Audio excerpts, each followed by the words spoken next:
Deixa-me ver se o povo de Deus traga a Bíblia. Isso, chacoalhe ela comigo assim. Isso, faça uma tomada disso, cinegrafista. Olha que coisa, diga comigo: Satanás, se estiver ouvindo, cai fora, porque eu estou armado com a espada do Espírito. Ou sai da minha frente, ou eu te corto no meio, cão. Assim. Esse é o povo de Deus. Abra a sua Bíblia comigo sem perca de tempo. Segundo livro do profeta Samuel, capítulo de número 6, a partir do versículo de número 12. Glória a Deus. Capítulo de número 6, a partir do versículo de número 12. Glória a Deus. Quem encontrou, diga amém. Quem não encontrou, diga misericórdia. Eu espero você achar. Livro do profeta Samuel. É hoje. É hoje.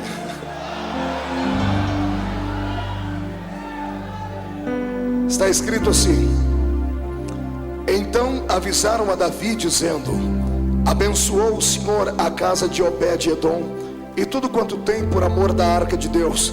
Foi pois Davi e trouxe a arca de Deus para cima da casa de Obed-edom, à cidade de Davi, com alegria. E sucedeu que quando os que levavam a arca do Senhor tinham dado 6 passos, sacrificava ele bois e carneiros cevados. E Davi saltava com todas as suas forças diante do Senhor. E estava Davi cingido de um éfode de linho. Assim subindo, levavam Davi a todo o Israel a arca do Senhor com júbilo e ao som das trombetas. E sucedeu que, entrando a arca do Senhor na cidade de Davi, Mical, filha de Saul, estava olhando pela janela, e vendo o rei Davi, que ia bailando e saltando diante do Senhor, ela o desprezou no seu coração.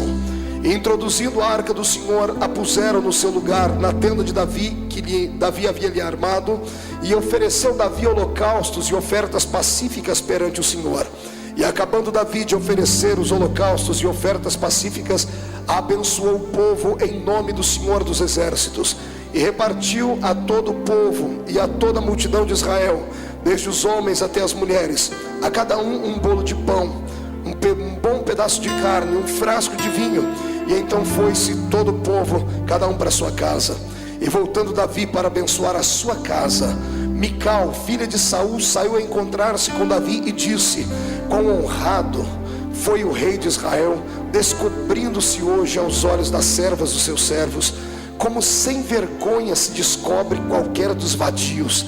Disse, porém, Davi a Mical: perante o Senhor, que me escolheu a mim antes do que a teu pai e a toda a sua casa, mandando-me que fosse chefe sobre todo o povo do Senhor, sobre Israel, perante o Senhor me tenho me alegrado. E ainda mais do que isto, me envelhecerei e me humilharei aos meus olhos, e das servas de quem falastes, delas serei honrado. E Mical, filha de Saul, não teve filhos até o dia da sua morte. Feche a Bíblia, coloque no banco, coloque na cadeira, pegue na mão da pessoa mais perfumada do seu lado. Isso, atravesse a faixa de Gaza, pegue na mão da pessoa que está do outro lado. E se não tiver ninguém aí tão perfumado assim, vai tendo paciência, né? Vamos orar para que o cheiro de Cristo desça sobre nós aqui hoje. Aperte a mão do seu irmão com carinho até ele falar aleluia. Pentecostal que não faz barulho está com defeito de fabricação, mas veio ao lugar certo, veio à olaria de Deus. O Senhor hoje vai te colocar em ritmo de aventura pentecostal. Feche os olhos e vamos orar. Pai das luzes, nós te glorificamos e te exaltamos. Te glorificamos porque o Senhor é eterno, o Senhor é grande. Não há nada e não há ninguém maior do que a sua presença. Estamos aqui nesta noite para honrar-te, para celebrar ao Senhor, para saltar e bailar perante o Deus que fez os céus e a terra. Eu gostaria que nesta noite, ó Pai, enquanto eu ministro a sua palavra, o seu povo se sinta na liberdade de tocar o seu coração com júbilo, com alegria. E antes que eu comece a ministrar a sua palavra, eu faço aqui os 2 pedidos que costumeiramente faço. O primeiro é esse, que ao redor da Assembleia de Deus do Bom Retiro, aqui em São Paulo, num raio de 5 quilômetros quadrados, Onde houver um demônio com espírito de bombeiro, eu dou a estes demônios 5 segundos para se mudarem da capital paulista, porque se não sumirem, serão queimados pelo poder da glória do Senhor, que vai trepidar sobre esta igreja. Eu ainda te faço, ó Deus, um segundo pedido. Se ainda tenho crédito no céu contigo como pregoeiro da sua palavra, abre a porta do seu palácio sobre esta igreja agora, e manda do céu para a terra uma comitiva angelical. Eu quero anjos da categoria dos serafins aqui, meu Pai. A palavra serafim significa aquele que arde em fogo. Portanto, eu quero 8 anjos de fogo aqui neste lugar agora, que eles comecem a esparramar brasas tiradas do seu altar, e onde houver um crente batizado com o Espírito Santo, renova ele agora.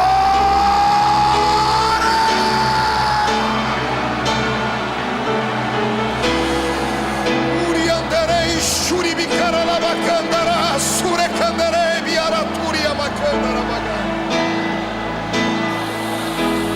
nirenderele suritoroba shiribikandere korobalabaga ramanaga suriandarabaga dimandarabasu dimarashondarabase mandaraga surabaga surabaga.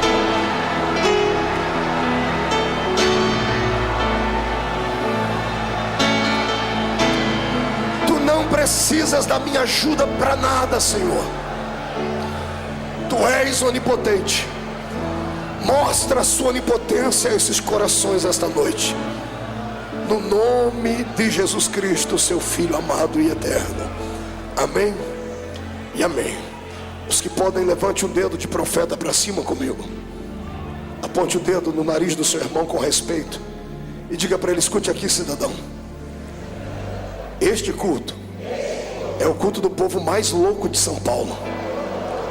Aqui Deus tem liberdade. Então não se escandalize se você perceber que eu entrei no reteté de Jesus. Amém? Quem crê nisso, dê um grito de glória a Deus, aplauda Jesus. Aleluia, tome o seu assento. Glória a Deus.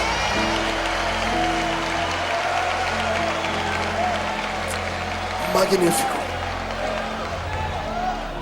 Aleluia. Eu não vou nem perguntar se os pentecostais chegaram, porque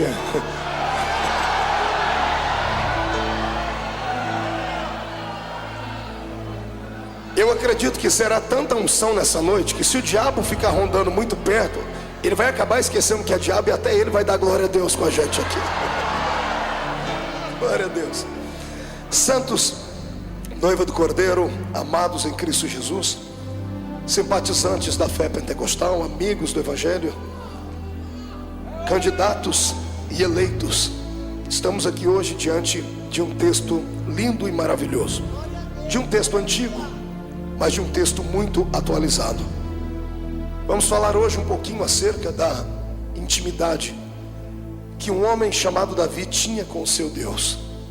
Muitas pessoas ficam sempre perguntando e perscrutando a vida das pessoas de sucesso para tentar aprender com elas como ter sucesso.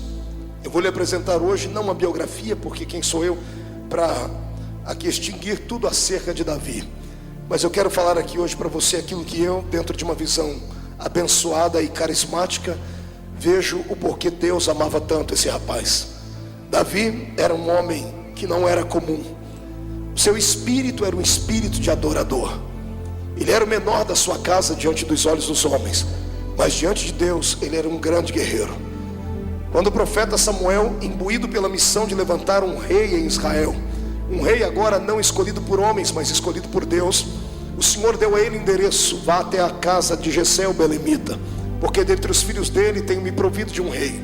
Quando Samuel, que já tinha experiências com Deus, já havia feito milagres, já havia condecorado homens com a unção de rei, ele entra pela casa do grande ou pequeno homem Jessé e observa que os filhos dele eram filhos bonitos, belos, aviltados, com porte atlético, verdadeiros guerreiros e soldados.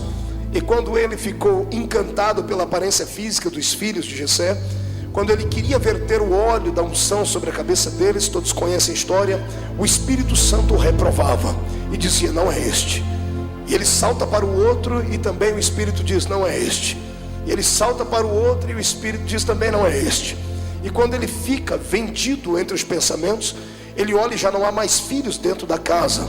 E então ele olha para o pai e diz assim: porventura acabaram os mancebos na sua família? Terminaram seus filhos?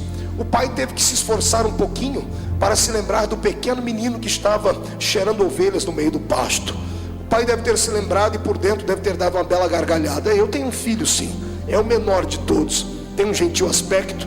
Alguns dizem que ele era ruivo, e ele fica lá no meio das ovelhas, mas ele não é muito certo da cabeça não, porque depois que ele termina de pastorear as ovelhas, ele fez um instrumento lá que ele chama de harpa, e ele começa a dedilhar aquilo e começa a cantar sozinho, olhando para o céu, como se fosse um louco, um fanático. Um dia eu espreitei e fui ver ele cantar, e ele cantava assim: o Senhor é o meu pastor e nada me faltará, deitar-me faz em verdes pastos e coisas assim. Ele não é muito certinho na cabeça não, é pequeno, não tem idade para reinar, não tem qualificações de soldado. E Samuel deve ter dado uma gargalhada por dentro, dizendo: poxa, eu trabalho para Deus há tanto tempo e acabei me esquecendo que o Deus que eu sirvo é um Deus de surpresas. Ele gosta de surpreender o ser humano, e mais do que isso, além de surpreender, o Deus de Israel é um Deus que gosta de desafios. Ele está disposto a desafiar a lei da naturalidade, a lei da gravidade, a lei da psique. O meu Deus é um Deus que inverte tudo para trazer um bom senso do seu poder à terra. Então, quando Jessé manda vir o seu filho, lá vem o pequeno Davi, cheirando ovelhas. E quando Samuel olha para ele, o Espírito Santo faz acelerar o coração do profeta e diz: eis aí o homem que eu escolhi, eis aí o moço que conseguiu tocar o meu coração. Davi tinha um talento a mais do que os demais homens. Ele conseguia guardar dentro dele 2 talentos que é difícil imaginar um homem com esses 2 talentos.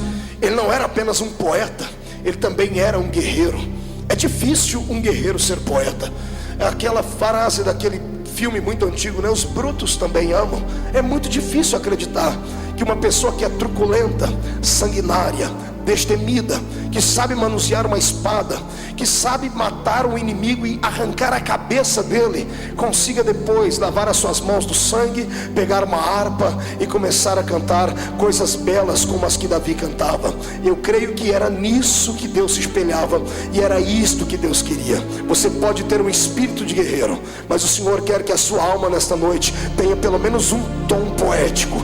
Ele quer que hoje você se esqueça das suas qualidades naturais, que você esqueça o seu anel de formatura, que você esqueça até algumas das suas raízes experimentadas na fé cristã, e que você hoje dê um salto não para dentro do desconhecido, mas dê um salto para dentro do movimento do Espírito de Deus. É profundo, é majestoso, é uma viagem só de ida. Eu tenho vaticinado isto aqui durante as segundas-feiras.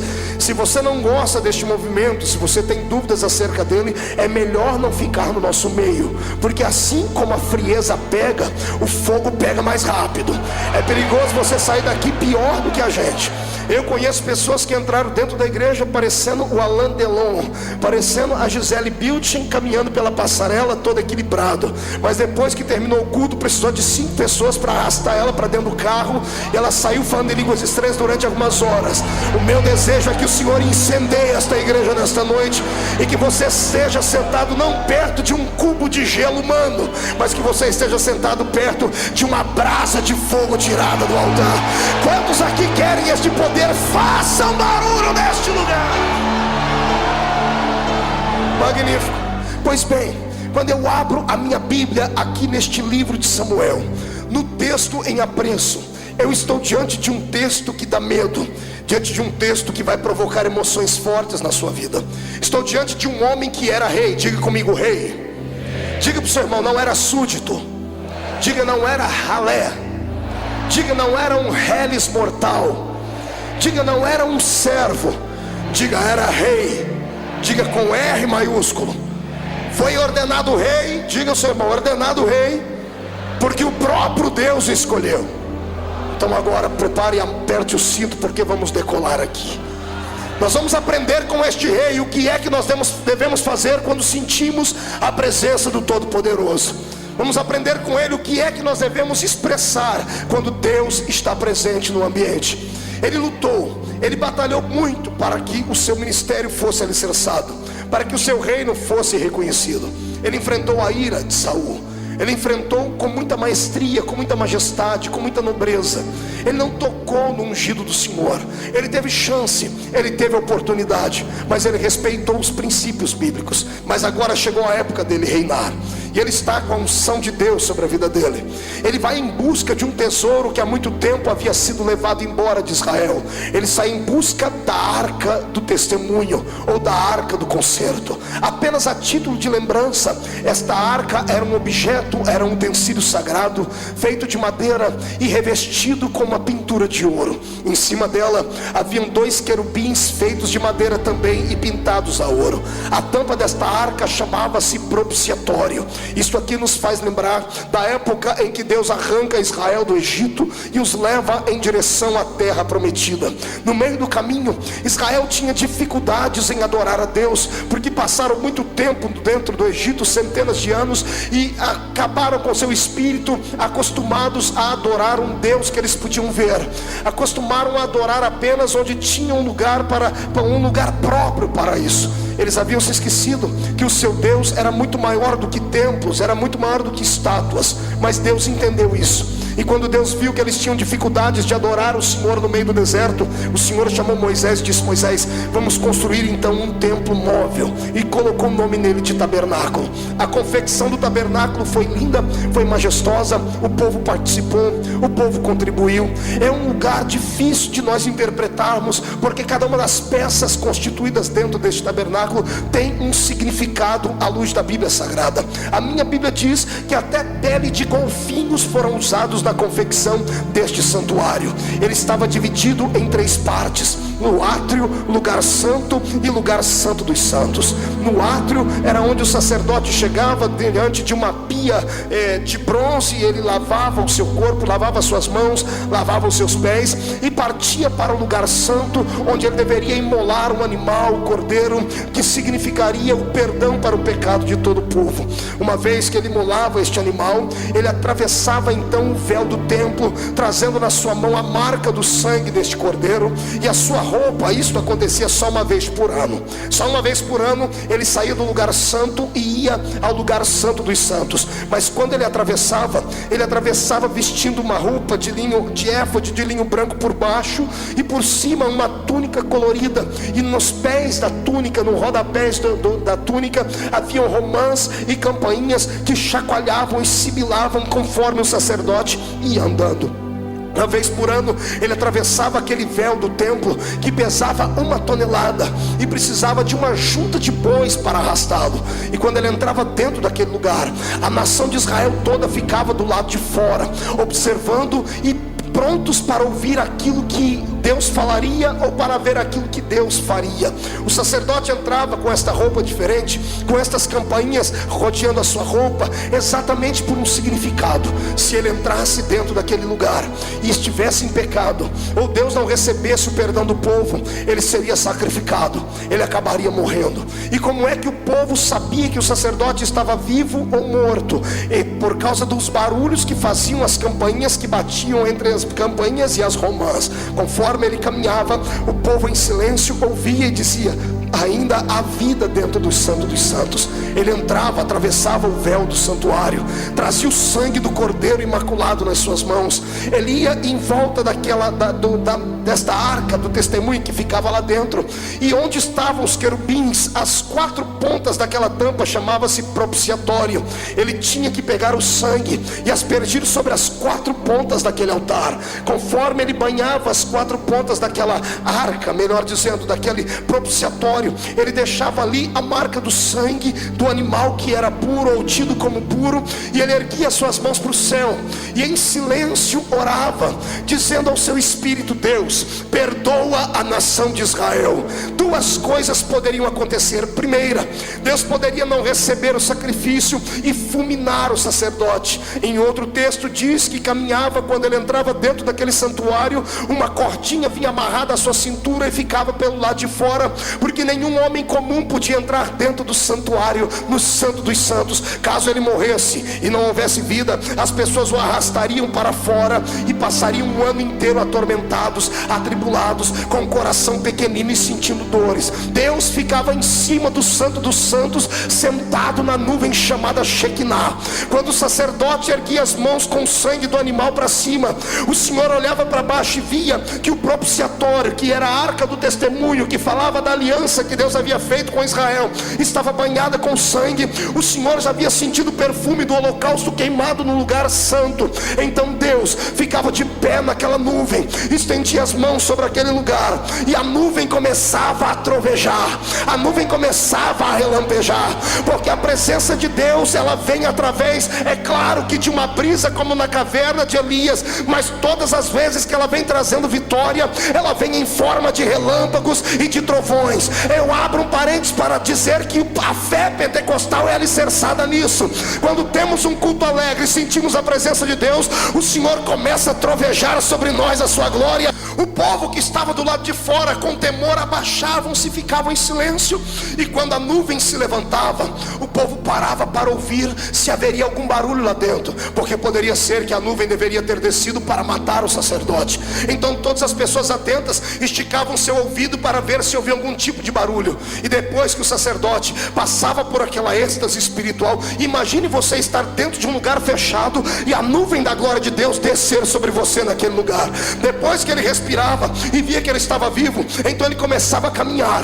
Cada vez que ele dava um passo, as campainhas iam batendo naquelas romãs que estavam no pé. Cada vez que fazia um barulho, um judeu do lado de fora dizia assim: eu estou ouvindo barulho. E o povo parava para ouvir. Eu também, eu estou ouvindo barulho. Mais de 2.710.000 judeus do lado de fora esperando perdão. Quando a notícia esparramava, 2.700.000 pessoas gritavam: o sacerdote está vivo, porque ouvimos o seu barulho. O sacerdote está vivo, é sinal de que o Senhor nos perdoou. O sacerdote saía cambaleando daquele lugar por causa da glória do Senhor, atravessava o lugar santo dos santos, passava pelo lugar santo, ia até o átrio, e quando chegava na porta do átrio, ele estendia as mãos ensanguentadas ainda e dizia: paz e perdão sobre Israel. A história dos judeus diz que quem estava doente era curado, quem estava triste se alegrava, e haveria um ano de prosperidade naquele lugar. Quando eu falo dessas coisas, eu traço aqui um paralelo com a minha vida e a sua.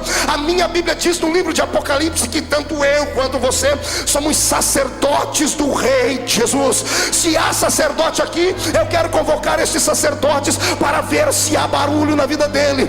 O que tem de sacerdote aí que a campainha não faz mais barulho, porque perdeu a intimidade, perdeu a comunhão, perdeu a experiência com Deus. Mas eu estou ouvindo sacerdotes que estão vivos.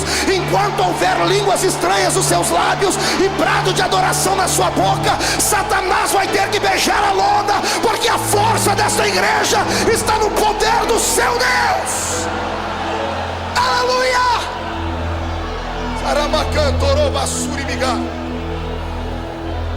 Esta arca era reverenciada, era respeitada, porque dentro dela iam 3 utensílios sagrados reconhecidos, e o quarto eu recebi por revelação. 3 utensílios reconhecidos: as tábuas da lei, a vara de Arão que havia florescido e o maná. Mas o maná era colocado dentro de um pote de ouro. Quase ninguém fala sobre a explicação do pote de ouro. Quando esta arca estava dentro de Israel, trazia uma segurança para todo o povo, dizendo: se a arca está presente, o Deus da arca também está. Se o Deus da arca está presente, a lei é verdadeira. Se o Deus da arca está presente, a vara de Arão que floresceu trazendo a simplicidade do sacerdócio é real. Se a arca está presente, o maná, que fala do alimento que sai da boca de Deus para o seu povo, também é real. Mas quando Davi cercou Israel para ser o seu rei, a minha Bíblia diz que a arca estava fora de lá. A arca havia sido roubada. Toda vez que um líder peca contra Deus, a arca pagava o preço por isso. Todas as vezes que um homem deixava de fazer aquilo que Deus queria que fizesse e partisse para fases de promiscuidade, deixavam de adorar a Deus na simplicidade. Todas as vezes que um sacerdote transformava o seu ministério em profissão, esta arca era arrancada de Israel. Parece que Deus estava dizendo a eles assim: olha, esta arca, já que vocês só conseguem adorar um Deus que vocês suponham ver ou entender, se esta arca fala da minha presença, cada vez que fizerem uma coisa errada, eu permito que esta arca vai sair de perto de vocês. E esta arca saiu de lá. Quando a arca foi embora, Israel batia no peito e gritava dizendo: se a arca foi embora as tábuas da lei. E as tábuas da lei falam das doutrinas estabelecidas por Deus. Quando eu paro para pensar nisso aqui, o meu coração chega a ficar machucado, porque eu conheço muitas igrejas que já não tem mais o simbolismo desta arca.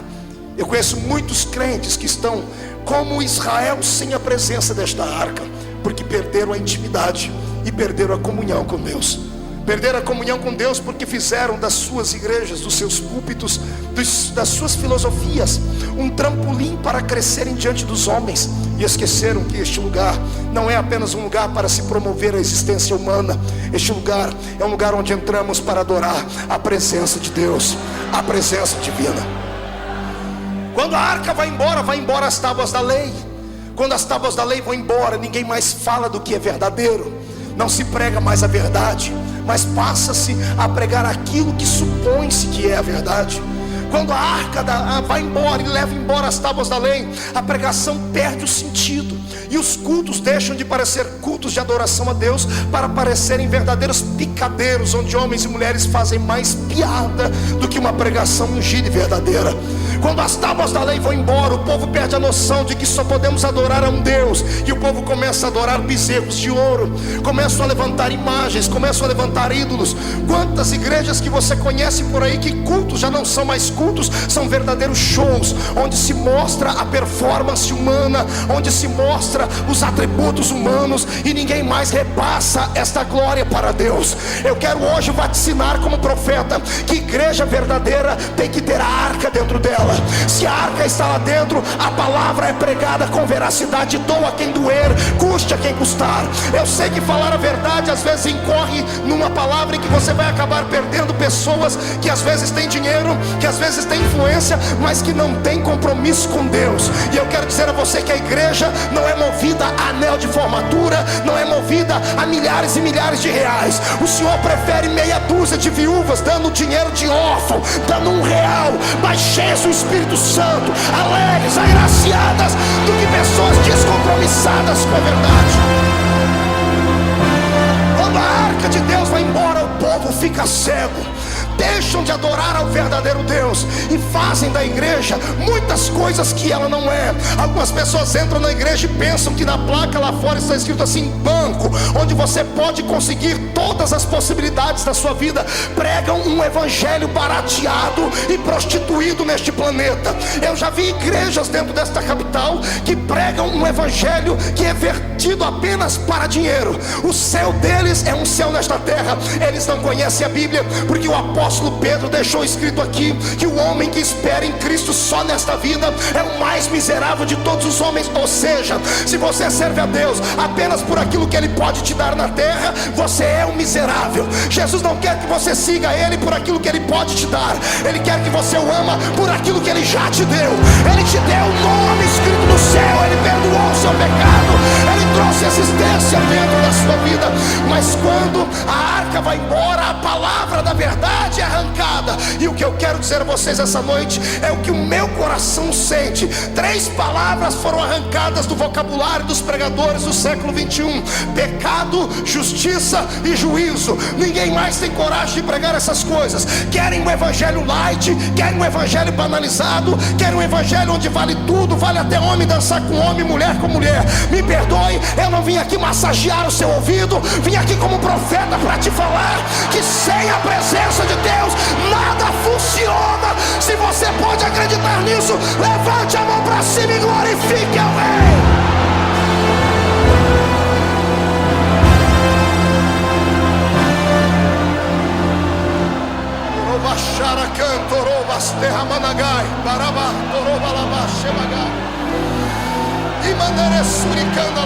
Levante as tuas mãos, Deus.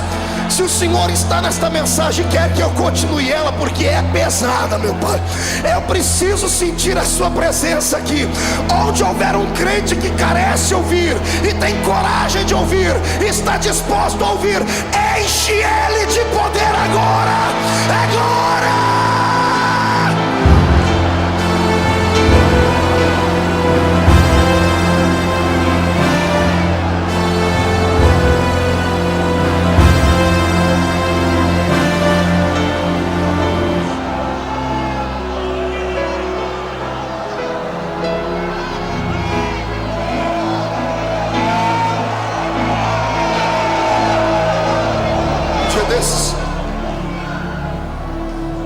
Me sentei com algumas pessoas importantes, alguns obreiros que são muito conhecidos nesse país, e eles disseram assim: Marco, você tem 31 anos de idade, o Senhor te colocou num lugar de destaque nessa nação, você tem um mundo aberto para você. Já que você conquistou tudo isso, disseram para mim, muda o seu estilo. Você já ganhou os pentecostais, conquiste as outras igrejas agora. Eu falei, de que jeito? Pregando um evangelho mais light, um evangelho açucarado, pastor Antônio Carlos. Eu falei, que evangelho é esse? Rapaz, o evangelista é bom para falar que tem anjo, tem fogo, glória. Eu olhei para o infeliz e disse assim: meu irmão, me desculpe, mas eu não sou covarde. Se você é, o problema é seu, eu não tenho medo. E olha que já ameaçaram fechar a porta para mim nesse Brasil. O cidadão fecha uma, Jesus abre 10. Eu sirvo a um Deus que está com os olhos impregnados nessa noite aqui nessa reunião. E Ele está em busca não de pregadores de fama, não de pessoas que querem os brilhos das luzes da ribalta sobre eles. O Senhor está aqui em busca de profetas, está em busca de gente que tem coragem de falar aquilo que o Senhor lhe mandar falar. Doa a quem doer, custe o que custar, porque ao final de contas o meu Deus não é frouxo. O meu Deus é um Deus que é macho. Pastor Marco, que loucura é essa? Deus é macho? A minha Bíblia diz que Jesus foi apresentado no templo no 8º dia, e a Bíblia diz que todo macho de 8 dias era apresentado no templo. Então meu Jesus é macho, e eu quero que você ouça verdades, porque Ele quer trazer algo novo para você.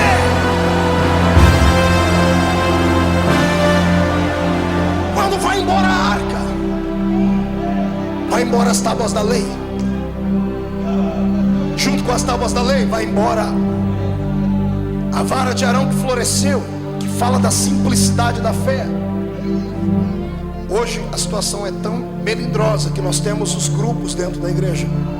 Nós temos a igreja para elite, temos a igreja para classe média, temos a igreja para ralé. Em alguns grupos, alguns não podem entrar, são clãs fechados.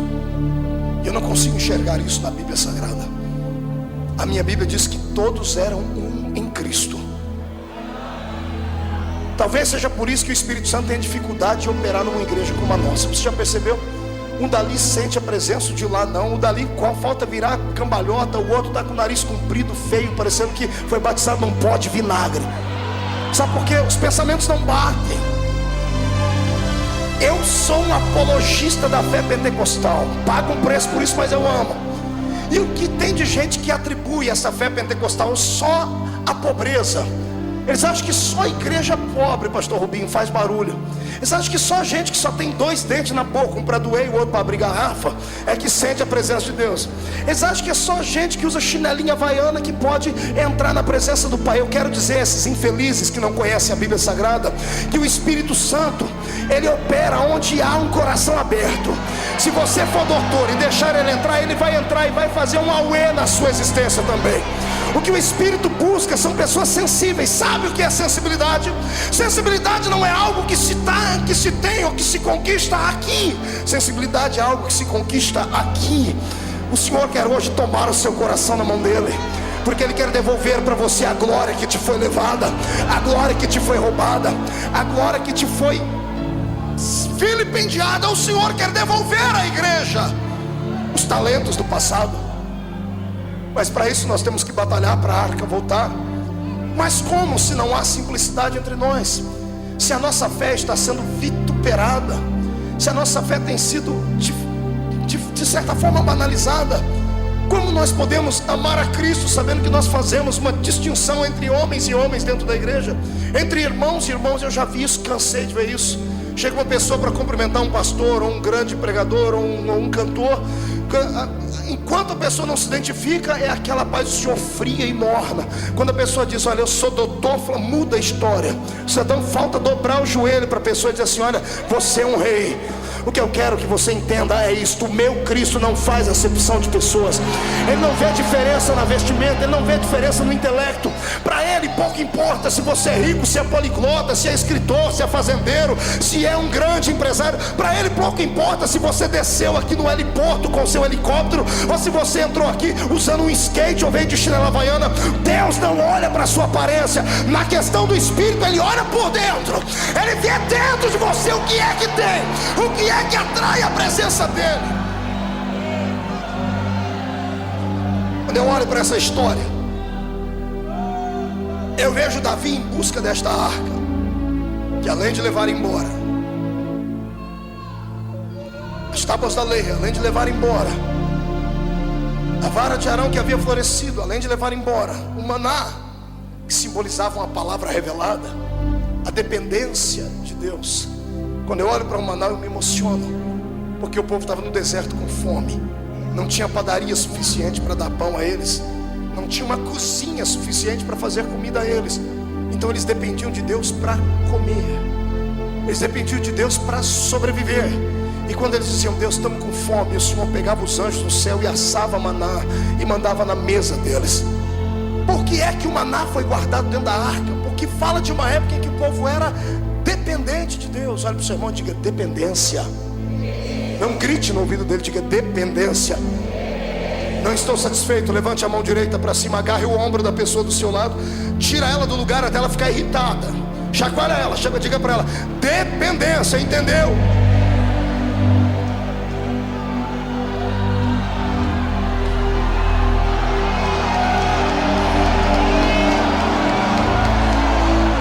Sai da frente, Satanás, estamos em guerra.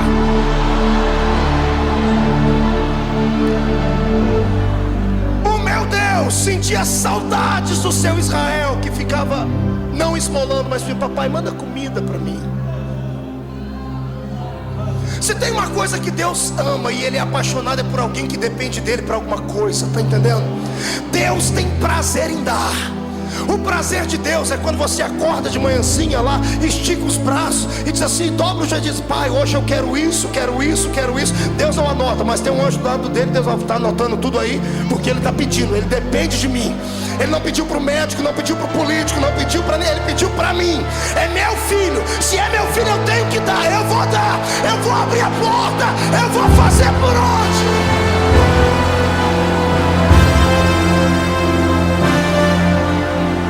Quando a arca vai embora a dependência.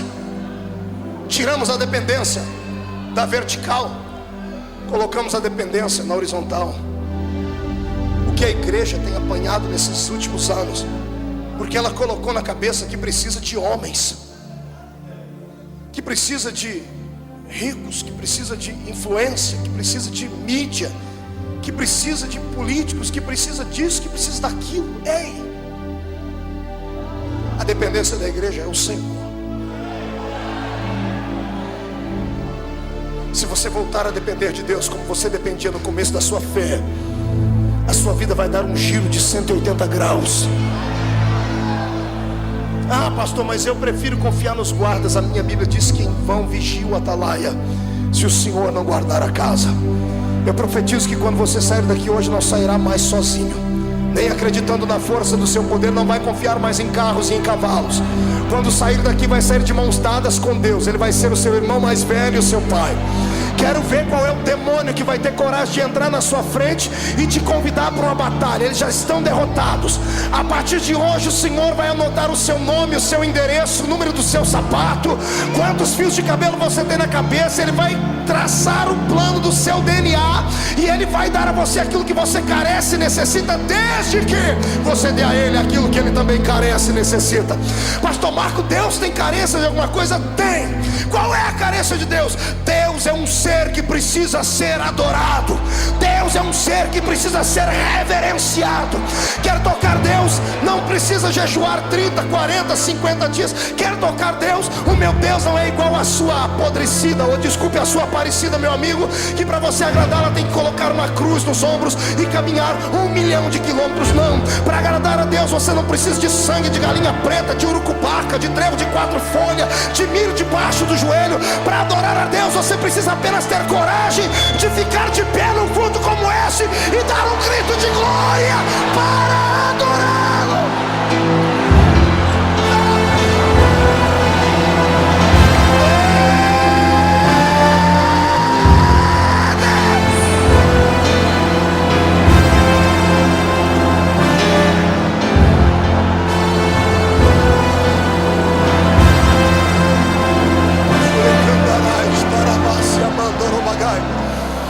Segura um pouquinho. Sente.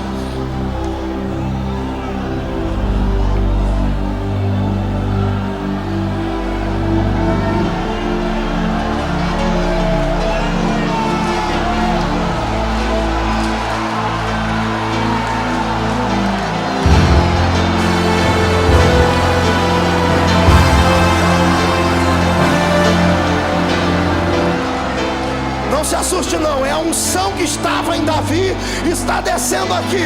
Sai da frente, Satanás, queremos adorar.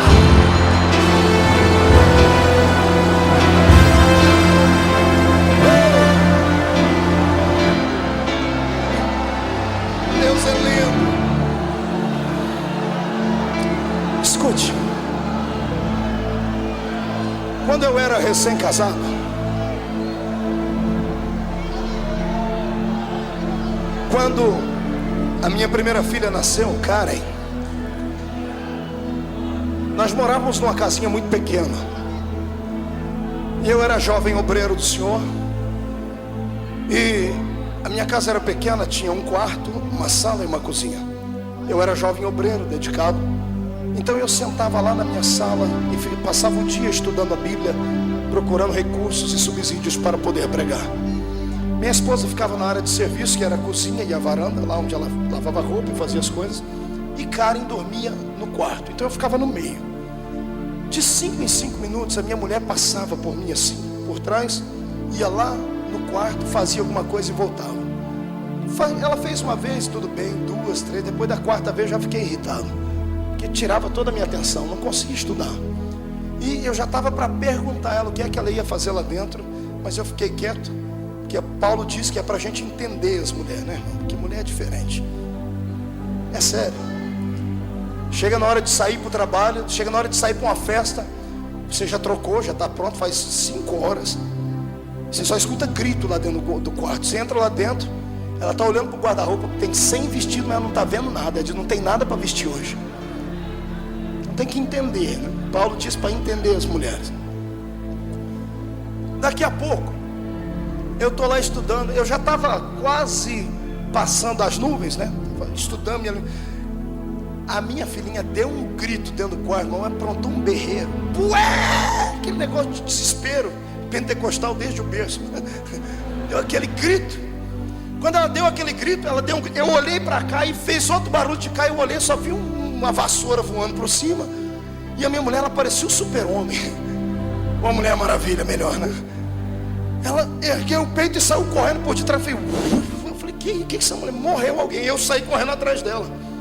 E ela tirou aquela cortininha do berço, minha filhinha gritando no berço. Ela catou minha filhinha, botou no ombro, no colo e fez 2 gingadinhas com ela. Cantou Nana Nenê. Ela dormiu, colocou no berço. Minha mulher saiu como se tivesse feito um grande feito. De fato ela fez, né? Mas ela saiu perto de mim como dizendo assim, eu tenho um poder que você não tem. fez assim para mim. E eu saí, sentei lá e estou estudando. E eu dizendo: Deus, o Senhor não me dá nenhuma mensagem para pregar. O Senhor falou: filho, eu já te dei a mensagem. Não deu, Senhor, eu estou procurando. Ei, eu trabalho não com forma, eu trabalho com formas. Você não viu o que aconteceu com a sua esposa? Eu falei: vi, então, está ali. A mensagem da noite é aquela. Eu falei: qual? Filho, enquanto os meus filhos ficam quietos, eu só passo por perto e olho e vou embora. Agora, quando eles resolvem gritar, eu paro o que estou fazendo e cato eles no meu colo, seguro eles aqui, ó. Está entendendo isso? Você entendeu isso? Quer chamar a atenção de Deus hoje? Então dá um grito aí para o inferno inteiro ser abalado, né?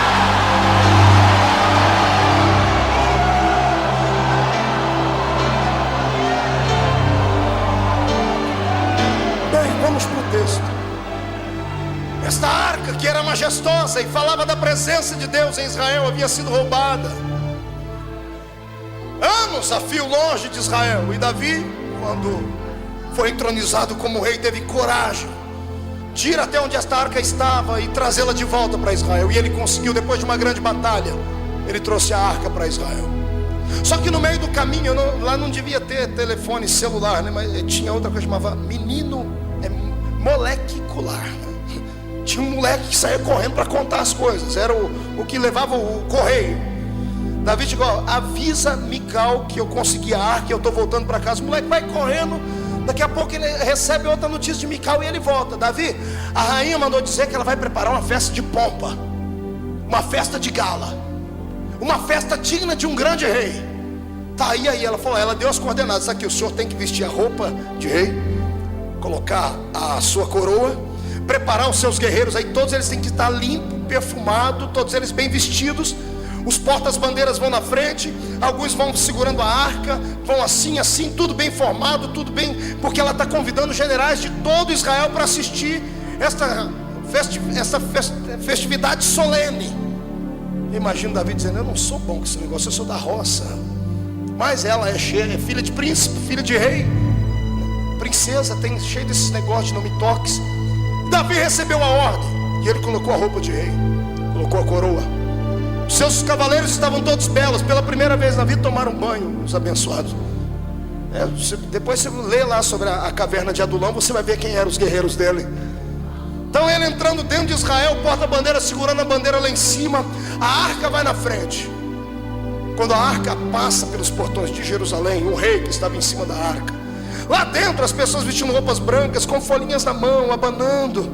Um grupo bem bonitinho cantando uma música dos anos 50, dos Beatles. Estão num canto ali cantando alguma coisa. Tá todo mundo ali, a rainha está em cima da sacada da janela, olhando, dizendo assim: que lindo, ficou tudo perfeito. A festa vai ficar na memória, vai sair nas manchetes dos jornais. A festa mais organizada do Oriente. Quando Davi passa pela fortaleza de Jerusalém e ele olha para aquela arca, ele tira o olhar da arca e olha para o povo. E quando ele olha para o povo, ele sente o que Deus sentia. Ele vê que aquele povo precisava não de um rei, não precisavam de glamour nem de festa, eles precisavam da presença de Deus. A arca era o símbolo da presença de Deus. Quando Davi viu a arca entrando por dentro dos portões de Jerusalém, ele lembrou de todas as histórias que contaram para ele, que sacerdotes com a arca nos ombros pisaram dentro de um rio e o rio se abriu.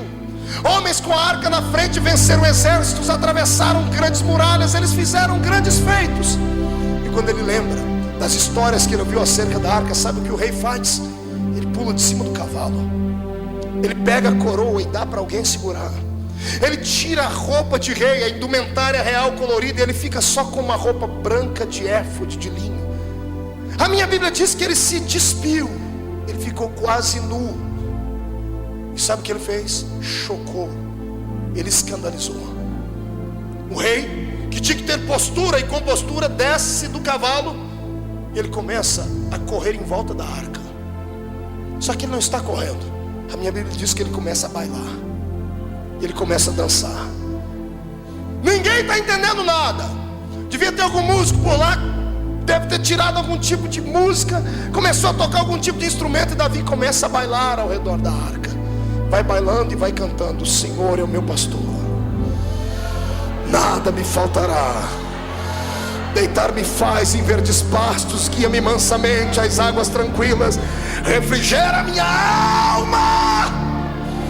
Ele vai dançando e vai gritando e vai tocando o coração de Deus. Eu imagino Deus se esquivando do seu trono e ficando de pé, chamando os anjos, assim: venham cá, seres angelicais. Foi para aquilo que eu fiz o ser humano, foi exatamente para aquilo que eu criei o ser humano. É por isso que aquele moço ali é um homem segundo o meu coração. Ele esqueceu a posição, que esqueceu a postura, deixou de lado o anel de formatura, deixou de lado os conhecidos, os príncipes, deixou de lado a sua majestade e enalteceu a minha majestade. Ele é rei, mas eu sou o Senhor.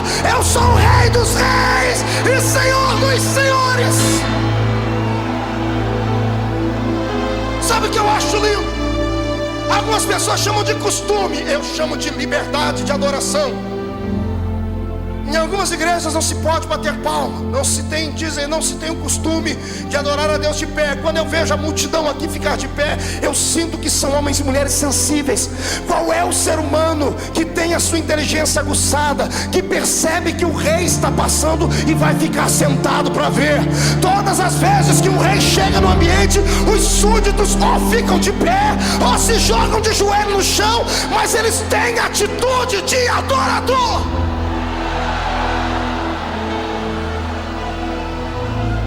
Brasileiro precisa aprender a adorar. Eu vou mais longe, o assembleiano precisa aprender a adorar. Precisamos aprender a dar a Deus aquilo que pertence a Ele. Não tem nada a ver com costume, tem a ver com necessidade da alma. Eu não salto e não grito porque quero. Você não acha que quando eu vejo as minhas fitas, raras vezes que vejo, eu não fico morrendo de vergonha dos golpes de Kung Fu que eu dou quando eu estou pregando?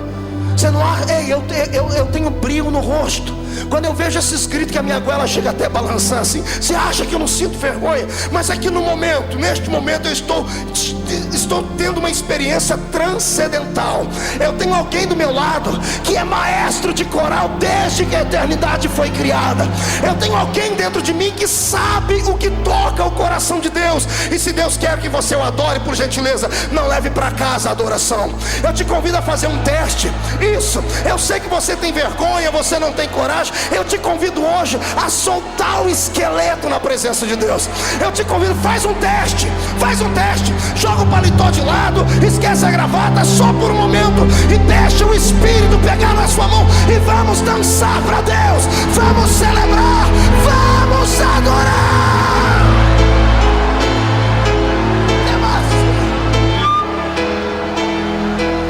Você não sabe o que você perde quando está no culto e fica em silêncio por muito tempo.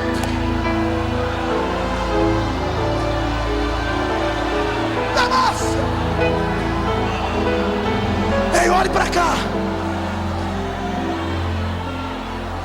Não estou dizendo que o culto não tem que ser racional. Sim, tem que ser racional. Tem que ter equilíbrio, tem que ter ética. Mas o equilíbrio e a ética do Espírito são diferentes da nossa. Está entendendo? É uma questão de sobrevivência. A própria ciência diz que a pessoa que é mais alegre, que é extrovertida e expansiva, ela vive melhor.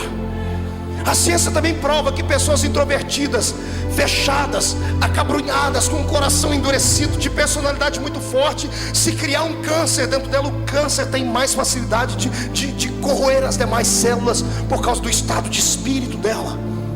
Pentecoste não é uma doutrina de loucos. Pentecoste é um bálsamo de Gileade para o espírito. Está entendendo isso? Uma vez eu preguei na África. Eu participei de um culto inesquecível. Haviam mais de 3.000 pessoas sentadas no chão.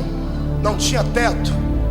O muro da igreja era caindo aos pedaços e o povo sentado no chão batido de terra. O pastor conseguiu organizar um evento muito lindo. Ele conseguiu um microfone que era ligado numa bateria de carro, numa caixinha de som que era ligado numa bateria de carro. Era lindo. Eu falava aleluia e o povo entendia glória a Deus lá atrás. A metade da pregação, pastor Antônio, o povo falava em línguas, porque achava que eu estava falando em línguas, mas não é, misturava tudo. Era uma benção. Só que eu me recordo muito bem que ele pediu para que se levantasse um coral de mulheres para cantar. Isso foi em Viana, em Angola. Levantou um grupo de 500 mulheres. Não tinham um instrumento como esses. Deu a irmãzinha na frente, ela era maestra, maestrina, né? Chamou todo mundo e disse assim, separou as vozes. E ela pegou um ritmo na palma da mão.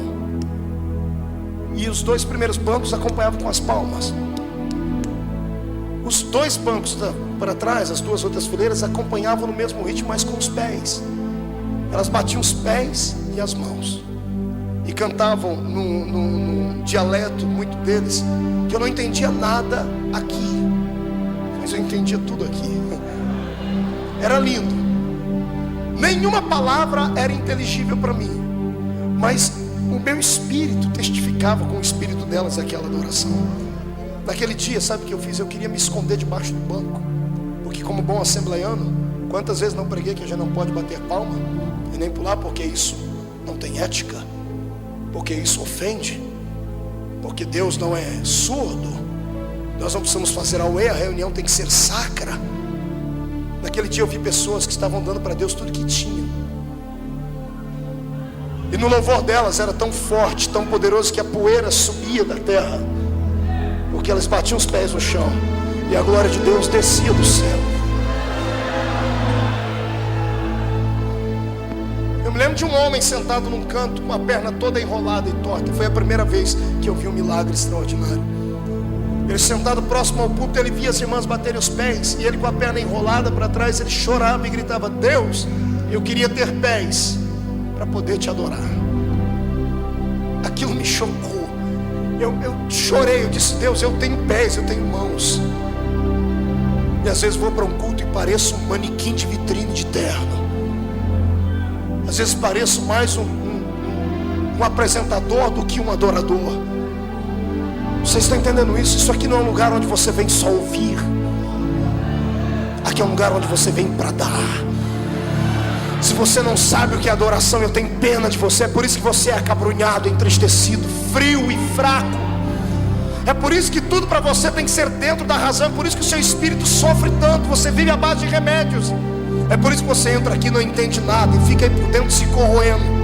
O olho não consegue ter uma lágrima. Aqui não chora, mas quando está em casa assistindo o Titanic, o Leonardo DiCaprio morre afogado. Ai! Aí na igreja vem com essa pintura abençoada aí no rosto, que parece que esticaram você inteirinha. Parece que passou numa funilaria e fez uma recalchutagem. Aí entra, tem tanta plástica e tanta massa que não pode nem rir. Fica assim. Aí quando vai chorar, pega um lencinho e faz assim. Inibe o Espírito de Deus de operar. Eu quero te convocar hoje. Saia daqui amarrotado, saia daqui borrado, saia daqui despenteado, mas saia daqui cheio da graça. Saia daqui feliz, alegre. Você tem um poder dentro de você que você não sabe a amplitude dele. Você tem uma autoridade guardada dentro de você, pentecostal, que você não conhece aquilo que tem. É como uma criança que tem uma arma de fogo na mão e não sabe o potencial dela. Pode acontecer uma miséria. Se você começar hoje a pedir a Deus para treinar o seu espírito e te ensinar o que é o poder pentecostal, você vai continuar caminhando com os pés na terra, mas a sua mente vai estar estacionada do lado do trono de Deus. Você vai começar a ver aquilo que os olhos não viram, a sentir aquilo que o coração não sentiu. Eu quero te convidar hoje para você deixar de ser natural. Satanás vai ter que beijar a lona, porque isso não é mérito da terra, é um dom que veio do céu e você tem ele. Então libera.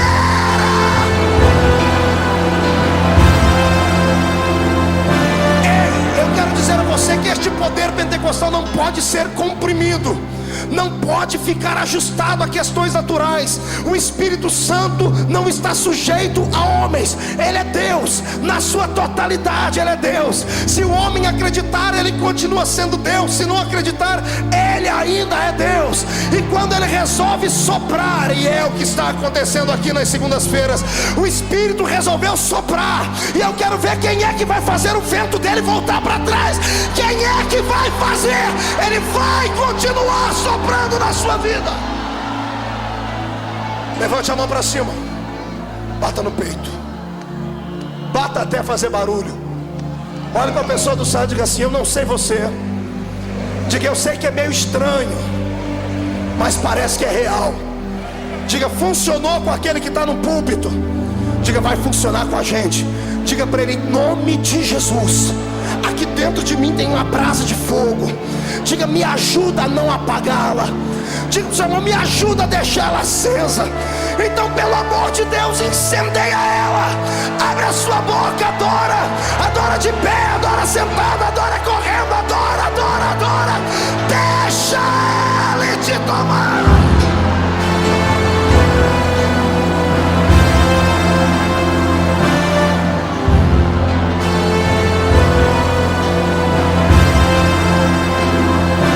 Imashiam Turico Baragai. Trumandereles Turi Karabashe Begesimahai. Ibnendoro Vasuri Tramanarala da Tergi Marashuri Bikaragai. Deus de Israel, enche esse lugar agora, meu Pai. Enche cada centímetro deste ambiente com a sua presença. Senhor, traz a sua Shekinah aqui. Comece a trovejar a sua unção. Onde houver alguém que não fale em línguas, que seja batizado agora. Que fale em línguas agora. Agora, agora, agora.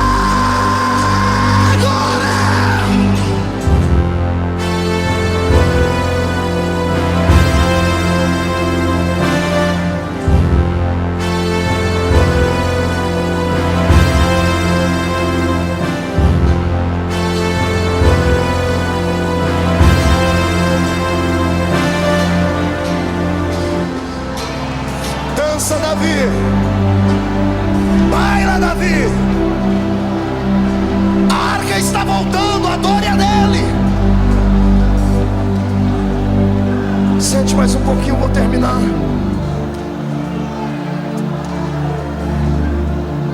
Maragashi, Antorobaga.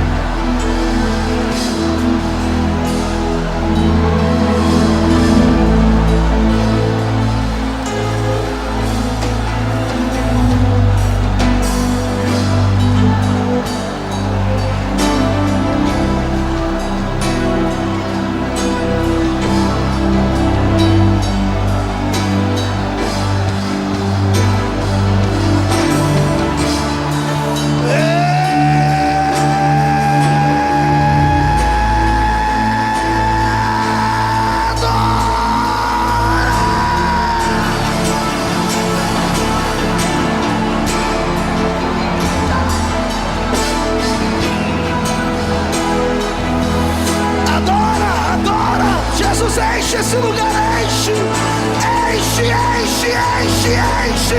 Queima com o seu poder, queima, queima, queima. Mas queima agora.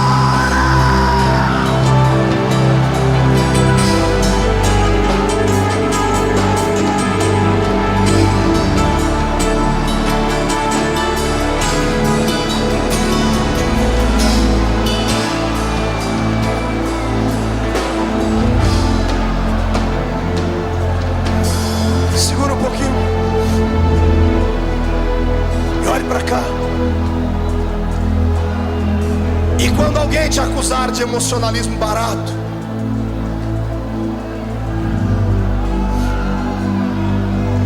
e quando alguém disser que você tem uma mente desequilibrada, fique em silêncio.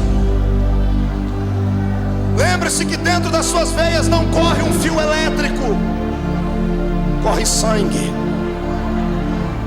Você não tem uma bateria aqui do lado esquerdo, você tem um coração.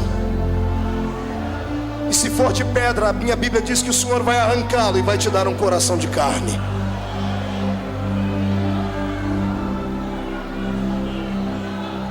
Davi dançou, Davi bailou, Davi escandalizou. E o que eu acho lindo é que os soldados dele, quando viram o líder dançando, deve ter dançado também.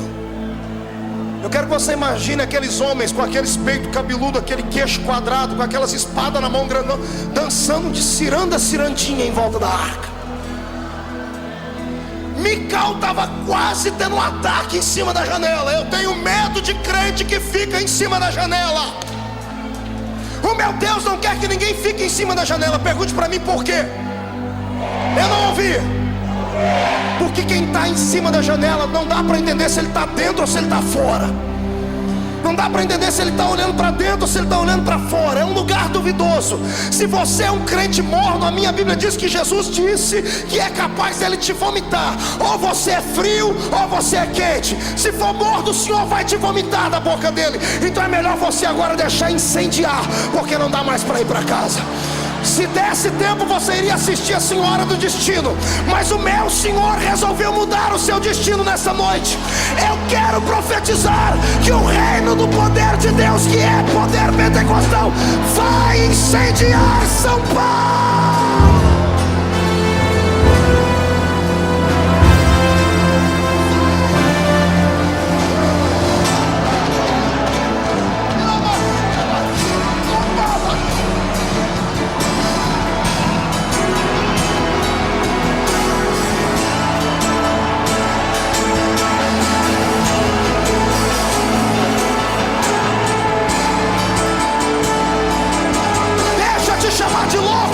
De chamar quadrado, eu quero é que você adore a Deus.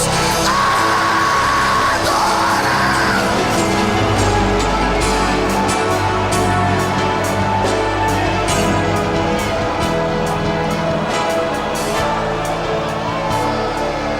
Fique de pé, agarre a mão do seu irmão.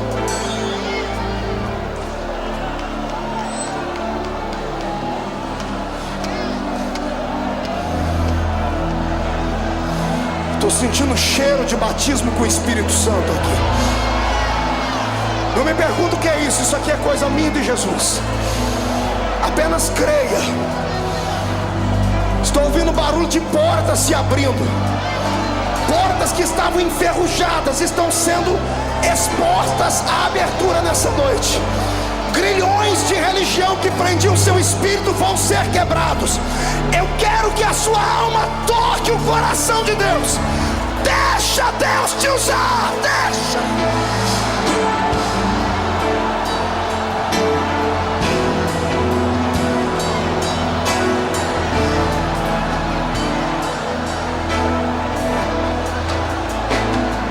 Pegue na mão do seu irmão e olhe para mim.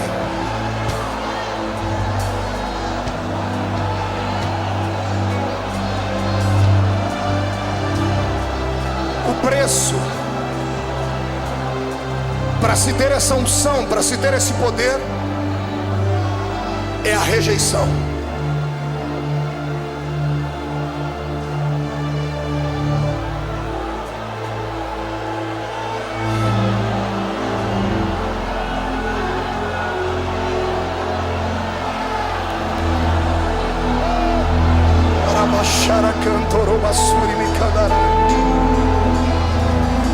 Olhe para cá. Aperte a mão do irmão e segure. Olhe para mim. O preço desta comunhão, o preço deste louvor, é exatamente a rejeição. Por que é que os homens rejeitam este movimento? Não rejeitam porque querem, rejeitam porque estão sem saber, sem tomar conhecimento, a serviço do próprio diabo.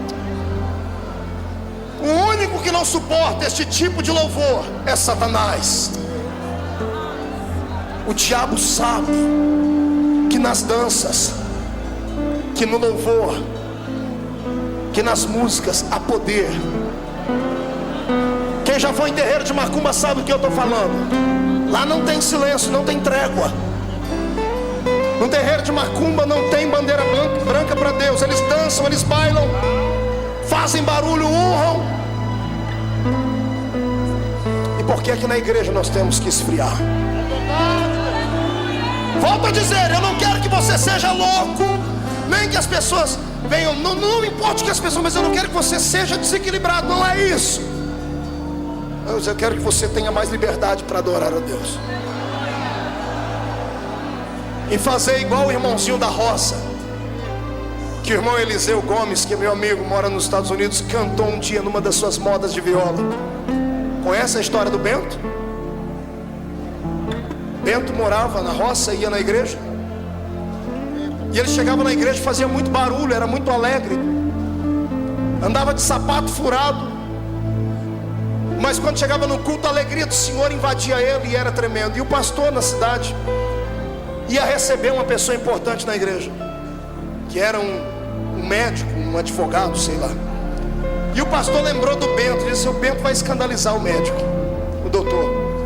Foi na casa do Bento antes, sentou com ele e disse: Bento, ô pastor, o senhor aqui, que alegria. E já começou a dar aqueles pipocos de glória. E o pastor disse: Bento, eu vim conversar com você. O que foi, pastor? Eu queria que você não gritasse no culto de domingo. Pastor, mas é a única coisa boa que eu faço. Bento, não faz. Mas por quê? Vai ter um médico lá, um advogado, é uma pessoa muito culta, ele pode se assustar e nunca mais voltar, e nós precisamos ganhar a alma dele. Mas pastor, Bento, a gente faz um negócio. O pastor olhou para o pé dele, um sapato furado, e disse assim: olha, eu te dou uma botina, te dou um par de botina sola de pneu novinha.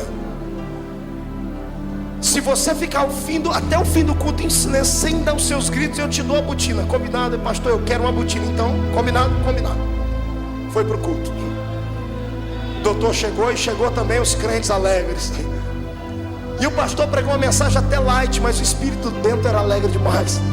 Quando o pastor dava aquelas mensagens, aqueles jargões de fé, o Bento ia gritar, ele lembrava da botina, ele segurava no banco. Outra pessoa ia cantar, o pastor olhava para o Bento. Quando o Bento ia gritar, o pastor apontava para o pé e dizia: botina. Quando faltou 10 minutos para acabar o culto, as favas com botina. Bento deu um pulo para cima, deu um grito e disse: glória a Deus, com botina ou sem botina? Glória a Deus! Eu quero saber quantas pessoas aqui gostariam de ser adoradores maiores do que são. Gostariam de saber tocar e cantar as melodias nas notas musicais que os anjos cantam. Gente que gostaria de poder tocar a Deus com danças, com saltos, com alaridos, com gritos. Gente que nessa noite está disposto a tudo, até a ser chamado de louco, de desequilibrado, de fanático. Gente que quer adorar o seu Deus porque acredita que a arca está voltando para sua casa, para sua família, está voltando para sua igreja. Eu profetizo que algumas labaredas vão sair daqui hoje e vão incendiar a igreja deles. A partir desta noite haverá uma remoção de todo o entulho que há lá, e o Senhor vai derramar uma unção de projetos de glória naquele lugar. Se eu tenho aqui gente que quer ser mais adorador do que é, sai do seu lugar e venha ficar em pé aqui perto de mim nesse lugar. Eita Deus,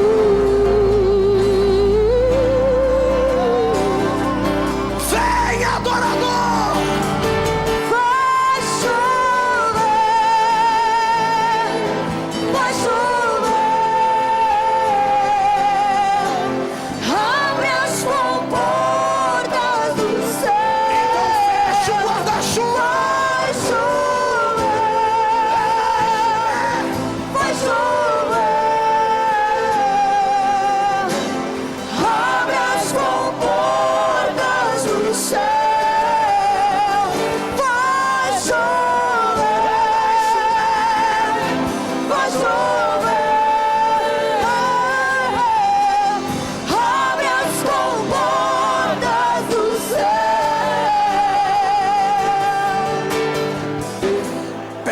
Do seu irmão, pegue no braço da sua irmã. Não é na mão, é no braço mesmo. Andagasuri cantorobanai, tarabias de cavarasteria mahas. Pegue no braço deles. Peça licença e agarre ele pelo braço ou ela. Pastor, não dá para ir na frente. Pegue aí no braço de quem está do seu lado.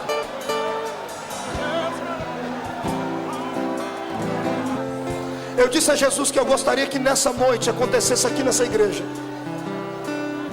na mesma intensidade do que aconteceu lá no cenáculo no dia de Pentecoste. Eu pedi a Deus que Ele derramasse sobre esta igreja hoje uma unção de fogo e glória, mas uma unção que será inquestionável. Eu pedi a Deus que pessoas sentissem tanto a presença dEle aqui hoje, que elas tivessem dificuldades de sair daqui para ir para dentro do carro delas. Para você saber que esse poder é real, ele não é natural, ele é real, ele é verdadeiro. Eu já vou avisar para ninguém se assustar. Aqueles que já falam em línguas, se prepare, porque serão impactados. Vão receber dom de orar em outros idiomas. Aqueles que não são batizados com o Espírito Santo serão batizados. Aqueles que têm mais sensibilidade serão arrebatados. Deus, ore comigo e diga assim: Deus, eu quero, eu preciso descobrir os segredos e os mistérios da adoração. Eu já sei que eu nasci para isso. E eu sei que existem algumas pessoas que são mais sensíveis, que conseguem te tocar de uma maneira diferente, como Davi. E eu quero hoje que o Espírito que operava em Davi não encontre barreiras para operar em mim. Espírito Santo, Espírito Santo, eu quero hoje sentir uma unção concreta, pesada. Eu quero que o meu corpo reaja. Eu quero sentir a sua presença como eu nunca antes senti. O quanto for possível, um ser humano sentir a presença de Deus. Eu me candidato agora.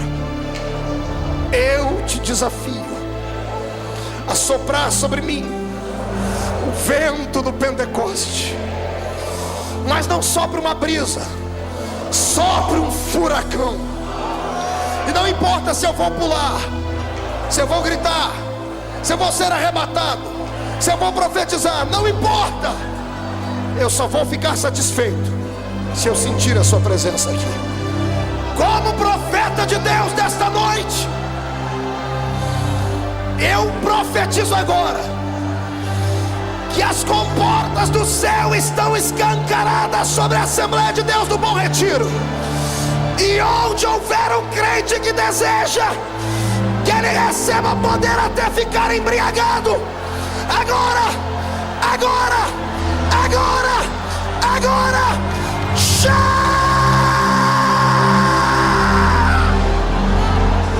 levante as duas mãos lá em cima, escolhe uma pessoa e olhe nos olhos dela. Olhe nos olhos de alguém. Com as mãos para cima, não toque nela ainda. Levante bem alto. Chacoalhe a sua mão. Olhe para o seu irmão e diga: sabe o que é isso? Prenúncio do movimento do Espírito de Deus. Diga: eu creio que o que eu senti aqui foi aquilo que os apóstolos sentiram no dia de Pentecoste. E eu vou repartir contigo, porque eu creio na transferência de unção. Levante as mãos. Eu quero uma unção de operação de maravilhas nas palmas das mãos erguidas, Papai do céu. Onde eles colocarem a mão deles agora, o Senhor vai operar com milagres e sinais. Abrace alguém que está na sua frente. Abrace ele, abrace ela. Abrace. Diga para ele: seja cheio do poder.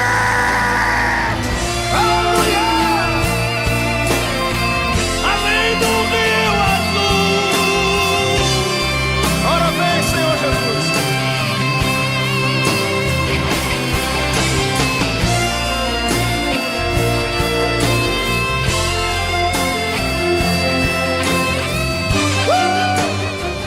Jesus vai te batizar com o Espírito Santo antes de chegar em casa. 1,5. A arca está voltando para dentro da sua família. 2. A sua igreja será renovada como nunca antes. 2,5. São Paulo vai fumegar. 3. Joga no chão, pisa em cima. Nunca mais, Nunca mais. morte, choro, tristeza e dor. Nunca mais, Nunca mais. nunca mais, Nunca mais. morte, choro, tristeza e dor. Nunca mais, nunca mais.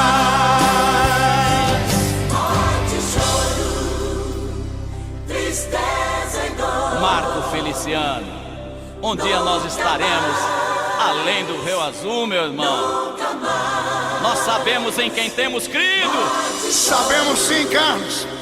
Nos veremos além do Rio Azul. Glória a Deus. Nunca mais. É verdade.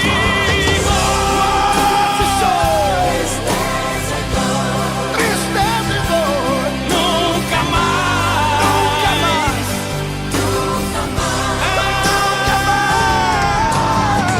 morte, choro, tristeza e dor.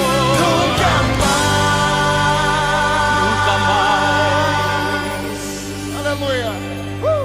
Além do Rio Azul.